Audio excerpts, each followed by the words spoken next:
بسم اللہ الرحمن الرحیم۔ بنی اسرائیل میں ایک عابد تھا جو کبھی بھی گناہ میں آلودہ نہ ہوا تھا اور دنیا کی لذتوں سے دور اللہ کی اطاعت اور عبادت میں مشغول تھا۔ شیطان اس کو گمراہ کرنے سے عاجز آ چکا تھا۔ آخر کار ایک دن شیطان کے صبر کا پیمانہ لبریز ہو گیا اور اس نے ایک چیخ ماری۔ اس کا پورا لشکر اس کے گرد جمع ہو گیا۔ اس نے ان سے کہا کہ میں اس عابد کے ہاتھوں بہت پریشان ہوں، تم میں سے کون اس کو اس کے راستہ سے ہٹا سکتا ہے؟ ایک شیطان نے اپنی خدمات پیش کی۔ شیطان نے پوچھا کیسے؟ اس نے کہا میں عورتوں کے ذریعہ اسے گناہ میں آلودہ کروں گا۔ شیطان نے کہا تم کامیاب نہیں ہوگے کیونکہ وہ عورتوں سے نفرت کرتا ہے۔ دوسرے چیلے نے کہا میں بہکا سکتا ہوں۔ شیطان نے اس سے بھی طریقہ کار دریافت کیا۔ اس نے کہا میں شراب اور لذیذ غذا کے ذریعہ اسے فریب دے سکتا ہوں تاکہ وہ اس گناہ کے ذریعہ ہلاک ہو جائے۔ شیطان نے کہا یہ طریقہ بھی فائدہ مند نہیں۔ تیسرے نے کہا میں اسے گمراہ کر سکتا ہوں۔ شیطان نے پوچھا کیسے؟ اس نے کہا کار خیر کے ذریعہ، وہ جس عبادت میں سرگرم ہے اسی کے ذریعہ فریب دے سکتا ہوں۔ شیطان نے کہا ہاں یہ ممکن ہے، تم ہی اس کا مقابلہ کر سکتے ہو۔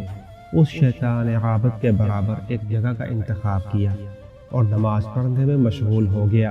ایک نماز کے تمام ہوتے ہی دوسری نماز میں لگ جاتا۔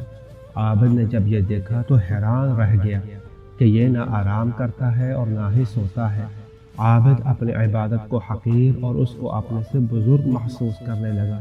اس نے ارادہ کیا کہ وہ اس نووارد عابد سے پوچھے کہ اس نے یہ مقام کیسے حاصل کیا ہے۔ یہ سوچ کر وہ اس کے پاس آیا اور کہا اے بندہ خدا، تجھے یہ مقام کیسے حاصل ہوا؟ تمہیں عبادت کی اتنی طاقت کیسے نصیب ہوئی؟ اس نے عابد کی باتوں پر کوئی دھیان نہ دیا اور نماز مکمل ہونے کے بعد دوسری نماز شروع کر دی، یہاں تک کہ عابد نے کئی مرتبہ اپنی بات دہرائی اور اس سے التماس کی کہ تھوڑا ٹھہر جائے اور اس کی باتوں کا جواب دے دے۔ اس نووارد عابد نے نماز تمام کی اور کہا اے بندہ خدا، میں نے ایک گناہ کیا تھا اور پھر اس سے توبہ کی تھی۔ جب بھی اس گناہ کو یاد کرتا ہوں مجھے عبادت کی طاقت حاصل ہو جاتی ہے۔ اسی گناہ اور توبہ کے ذریعے میں اس مقام تک پہنچا ہوں۔ عابد نے اس سے گناہ کے بارے میں دریافت کیا تاکہ اسے کرنے کے بعد توبہ کرے اور عبادت کی قوت حاصل کرے۔ نووارد عابد نے کہا شہر جا کر فلاں بدکار عورت کو 2 درہم دو اور اس سے برائی کا ارادہ کرو اور اس کے بعد توبہ کر لینا۔ عابد نے کہا میرے پاس درہم نہیں ہے۔ اس نے 2 درہم بھی اسے دے دیے۔ عابد شہر میں وارد ہوا اور پوچھتے پوچھتے اس عورت کے گھر پہنچ گیا۔ جن لوگوں سے اس نے راستہ پوچھا تھا وہ یہ سمجھ رہے تھے کہ عابد اس عورت کو نصیحت کرنے جا رہا ہے۔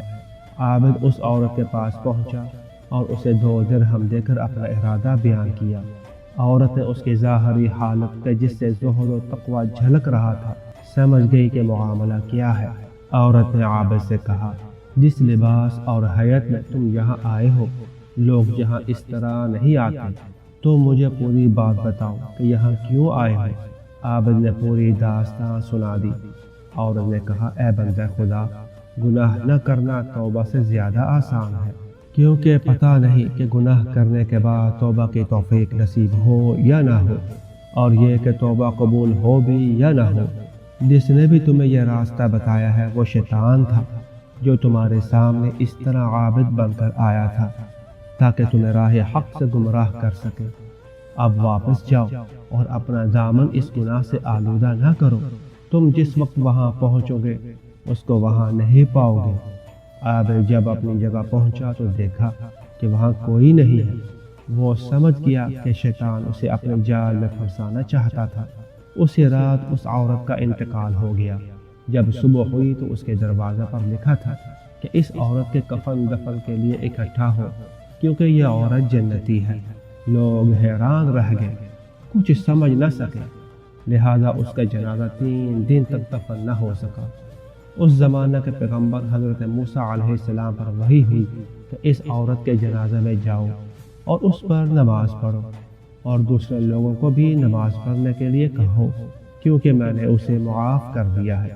اور جنت اس پر واجب قرار دی ہے، کیونکہ اس نے میرے بندہ کو گناہ اور میری نافرمانی سے روکا ہے، اور جو میرے دروازے سے بھاگ کر چلا گیا تھا اسے واپس کیا ہے تو ہم نے بھی اسے نجات دے دی۔